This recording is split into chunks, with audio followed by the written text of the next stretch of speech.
Alors bonjour mes chers petits électrons, aujourd'hui c'est de la Dacia Spring. Alors on est allé jusqu'à Cessin, on a fait du 14 kWh au 100 km. Donc bah voilà, on est en essai sur la fameuse Dacia Spring. Alors on était parti, on était à peu près à 80% de batterie. On a fait un petit tour d'à peu près une trentaine de kilomètres et on va vous dire très clairement, même en s'amusant un petit peu, il y a moyen de faire pas mal de kilomètres avec cette fameuse petite voiture.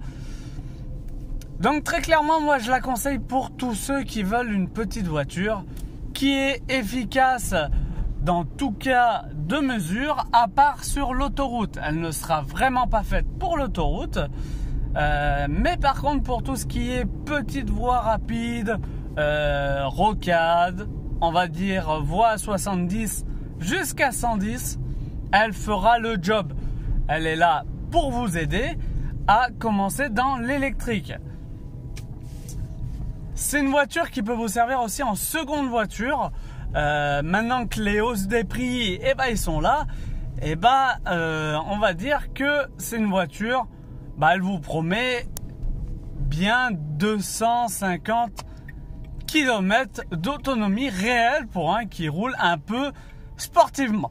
Pour un qui roule pas très sportivement, il y a moyen de faire un peu plus. Donc ce qui est bien, c'est que d'entrée de gamme vous avez les 4 vitres électriques. Vous avez aussi la climatisation, elle ne sera pas automatique même sur la plus haute gamme. Les pneus c'est du 14 pouces, donc ils vous coûteront pas très cher. Là on est sur la Confort Plus, donc là on a pas mal d'options du style même le GPS. Sur l'autre gamme vous n'aurez pas le GPS, vous aurez un lecteur USB, Bluetooth, mais vous n'aurez pas de possibilité d'avoir le GPS. Il faudra monter en gamme. Donc voilà.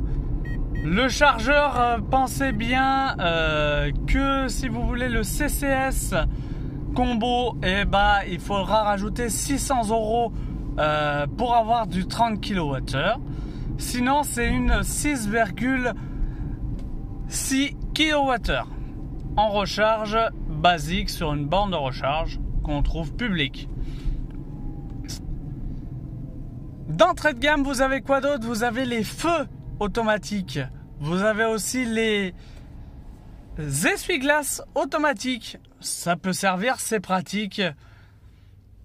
Donc voilà pour le petit essai. Et très clairement, on est dans les alentours des 13 kWh sur notre essai. Alors on a fait pas mal de montées parce qu'on est monté au de Cessin, mais ça vaut le coup de l'acheter parce que là par exemple on revient on pouvait faire 160 km.